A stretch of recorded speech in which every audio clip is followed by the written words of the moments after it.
Hello friends, તો આજે નાના નાના એવા કિચન આઈડિયા તમારી સાથે શેર કરીશ અને તે આપણા પૈસા અને વસ્તુને બગાડતા બચાવશે. તો ચાલો આપણે વિડીયો શરૂ કરીએ. તો અહીંયા આ એક પેકેટ મેં તોડ્યું હતું, તેમાંથી દ્રાક્ષનું પેકેટ, તેમાંથી થોડી મેં આ બરણીમાં વાપરવા માટે કાઢી લીધી છે. તો તેને ફ્રીજ વગર તમે બહાર કેવી રીતે સ્ટોર કરી શકો, તો આ રીતની સિલિકોન જેલ આવતી હોય છે. એ તમે નવા પાણીના બોટલ લો કે પછી કોઈ વસ્તુ લો, તેની અંદર આવતી હોય છે. ડ્રાયફ્રૂટના પેકેટમાં પણ આવતી હોય છે. તો તેને તમે આ રીતે બોટલમાં રાખી અને બંધ કરી દેજો, તો તમારું ડ્રાયફ્રૂટ નહીં બગડે અને કોઈ પણ ડ્રાયફ્રૂટમાં તમે તે રીતે નાખી શકશો. અને ત્યાર પછી જો આ પેકેટમાં દ્રાક્ષ વધી છે તો તે વેરાય ના અને તેને ભેજ ના લાગે, તેના માટેનો આ બીજો આઈડિયા છે કે આ રીતે કોથળી એક સરખી કરી લેવાની, બધી વસ્તુને એક સાઈડ કરી તેની ઉપર એક કાગળ રાખી દેવાનું અને અહીંયા આ ઇસ્ત્રીને મેં ગરમ કરી લીધી છે. ત્યાર પછી તેને આ રીતે હલકા હાથથી કાગળ ઉપર ઘસવાની છે, એટલે આ એક સરસ રીતે સીલ લોક થઈ જશે. પ્લાસ્ટિક જે કોથળી છે તે એકદમ સરસ રીતે પેક થઈ જશે. એટલે આની અંદર દ્રાક્ષની અંદર બિલકુલ ભેજનું પ્રમાણ જાય નહીં અને આપણી વસ્તુ એકદમ સારી રહેશે. તો જો અહીંયા તમને આંગળી નાખીને પણ હું બતાવી રહી છું કે એકદમ સરસ રીતે પેક થઈ ગયું છે. તો તમે આ રીતે ઘરે પણ તેને પેક કરી શકો છો અને વસ્તુ સારી રાખી અને પૈસાને બચાવી પણ શકો છો. તો હવે તમે તેને ફ્રીજમાં પણ રાખી શકો છો. ને અહીંયા જો બીજો આઈડિયા તમારી સાથે શેર કરું કે અહીંયા પિસ્તા લીધા છે. પિસ્તાને પણ આ રીતે આપણે બોટલમાં ભરીને રાખતા હોય છે, તો તેને પણ ભેજ ના લાગે અને સારી રીતે સાચવી રાખીએ તેનો આઈડિયા છે. અને જો આ રીતની સિલિકોન જેલ તમારી પાસે ના હોય તો પણ તમે તેને કેવી રીતે સાચવી શકશો ને તેનો આઈડિયા છે આ. અને તમે કોઈ પણ ડ્રાય ફ્રૂટમાં ઉપયોગ કરી શકો છો. તો તેની માટે મેં એક નાનું કાપડ કાપી લીધું છે અને તેની અંદર થોડાક 1 ટીસ્પૂન જેટલા ચોખા લઈ લેવાના અને તેને આ રીતે કાપડની અંદર રાખી અને આ રીતે ગળી વાળી અને પોટલી તૈયાર કરી લેવાની છે.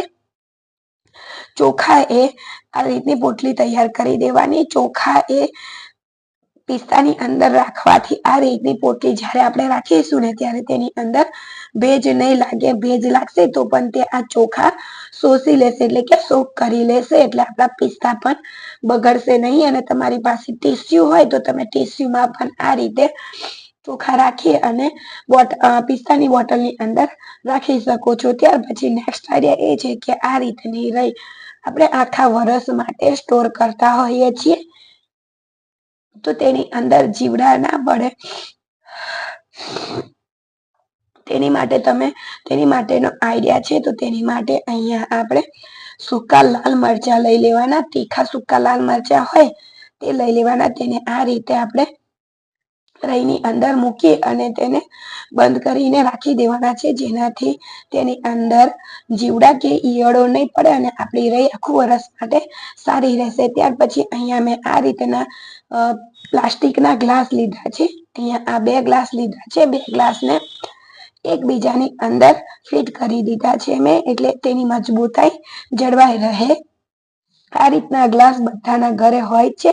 ને જો આ રીતના ના હોય તો આપણે જ્યુસ લાવતા હોય તો તેનો પણ હોય છે. અને તમે શેરડીનો રસ પીવો તો તેમાં પણ આ રીતના જ ગ્લાસ આપતા હોય છે. તો અહીંયા મેં તેનો પણ ઉપયોગ તમે કરી શકો છો. અહીંયા મેં ડબલ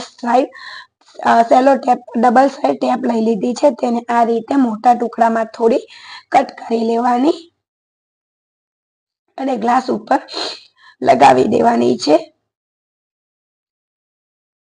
અને જો તમને થોડો ખબર ના પડે તો થોડું ધ્યાનથી સાંભળજો. મારી તબિયત બગડેલી છે, હજુ સુધી અવાજ પાછો આવ્યો નથી. તો જો આ રીતે ત્યાર પછી મેં આ રીતની સળિયાને ગરમ કરી લીધો છે અને નીચે આ રીતના આપણે કાના પાડી દઈશું. કાના પાડી અને અહીંયા જો આ વોશ બેસિન છે, વાસણ ઘવાનું જે સિંક છે તે છે, તો તેની ઉપર આ દિવાલ ઉપર આપણે આ ગ્લાસને ચોંટાડી દઈશું. તેનાથી શું થશે કે આપણે નાની ચમચીઓ કે એવું કઈ ચમચીઓ ધોયેલી હશે તો તેને આ ગ્લાસની અંદર રાખી દેવાની અને નીચે આપણે કાના પાડેલા છે એટલે પાણી બધું નીકળી જશે અને ચમચી સરસ રીતે કોરી થઈ જશે.